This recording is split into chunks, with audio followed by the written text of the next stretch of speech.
Ravikanth, so Warangal, ఉమ్మడి వరంగల్ జిల్లా వ్యాప్తంగా గత 10 ఏళ్లలో బీఆర్ఎస్ ప్రభుత్వం హయాంలో ఉన్నప్పుడు ఈ సమయంలో అంటే ఇంకా పూర్తిగా ఎండాకాలం కూడా రాలేదు ఇంకా, కానీ నడి ఎండాకాలంలోనే చెరువులు నింపినటువంటి ఆ సందర్భాన్ని, తర్వాత పంటలు పండినటువంటి ఆ పరిస్థితిని ఎట్లా గుర్తు చేసుకుంటుంది రైతాంగం?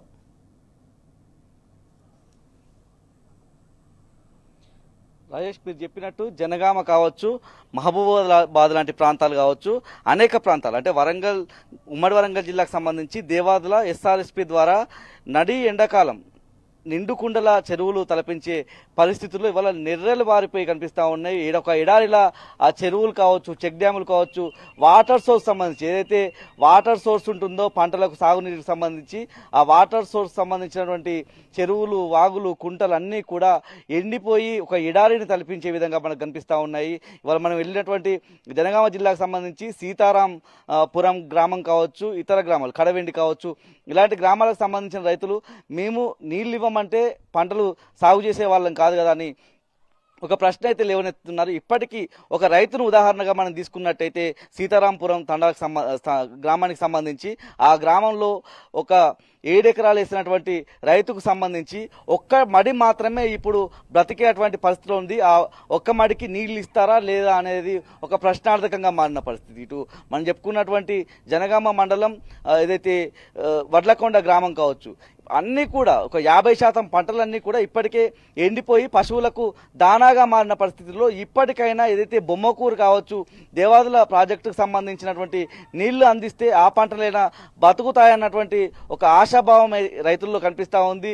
నిన్న మొన్న కూడా రైతాంగం పెద్ద ఎత్తున రోడ్లెక్కి జనగామ జిల్లా కలెక్టరేట్ ముందు ఆందోళనలు చేశారు, ధర్నాలు నిర్వహించారు, రాస్తారోకోలు నిర్వహించారు. అంటే నిన్న నిర్వహించినప్పటికీ వాళ్ళ ఆందోళనలు వ్యక్తం చేస్తున్నప్పటికీ రైతాంగానికి సంబంధించి ఇప్పటి వరకు చలనం లేదని మనం అర్థం చేసుకోవచ్చు. ఒకవైపు యూరియా కోసం రోడ్లెక్కిన దాఖలాలు చూస్తూ ఉన్నాము, దాంతోపాటు విత్తనాలు, ఎరువులు, ఏదైతే రైతు భరోసా కావచ్చు, ఇట్లాంటి అంశాలకు సంబంధించి రోడ్డెక్కుతున్నారు, తమ బాధనంతా వ్యక్తం చేస్తున్న పరిస్థితి. ఇప్పటికే బోనస్ రాలేదని అనేక మంది రైతాంగం తమ ఆవేదన వ్యక్తం చేస్తూ ఉన్నారు. బీఆర్ఎస్ ప్రభుత్వం ఉన్నప్పుడు, కేసీఆర్ ముఖ్యమంత్రిగా ఉన్నప్పుడు నీళ్లకు సంబంధించి ఒక ప్రణాళికాబద్ధంగా చివరి ఆయకట్టు వరకు ఇచ్చే పరిస్థితుల్లో ఇవాళ మళ్ళీ పాత రోజులు గుర్తొస్తూ ఉన్నాయి, మళ్ళీ సంక్షోభంలో కూరుకుపోతా ఉన్నాము అని చెప్తా ఉన్న పరిస్థితి. ఏదే జనగామ జిల్లాకు సంబంధించి కొంతమంది యువ రైతులు మేమంతా కూడా మళ్ళీ రైతులుగా మారి మేమంతా వ్యవసాయం వైపు వస్తే రవికాంత్, చాలా మంది అంటే మీరు చెప్తున్నట్టుగా దాంట్లో రైతులు అంటే ఏ పార్టీలో ఉన్న రైతులే కాబట్టి కాంగ్రెస్లో ఉన్నటువంటి వాళ్ళు కూడా గ్రామ శాఖ అధ్యక్షులం, ఉపాధ్యక్షులం కాంగ్రెస్ నుంచి ఉన్నామని చెప్పుకుంటూ కూడా వాళ్ళు కూడా తమ వైఫల్యం అంటే కాంగ్రెస్ ప్రభుత్వ వైఫల్యాన్ని వాళ్ళు చెప్తున్న పరిస్థితి. వాళ్ళు కూడా సెల్ఫీ వీడియోలు రిలీజ్ చేస్తున్నారు, చాలా ఇబ్బందులు పడుతున్నాం అనే విషయంలో కూడా.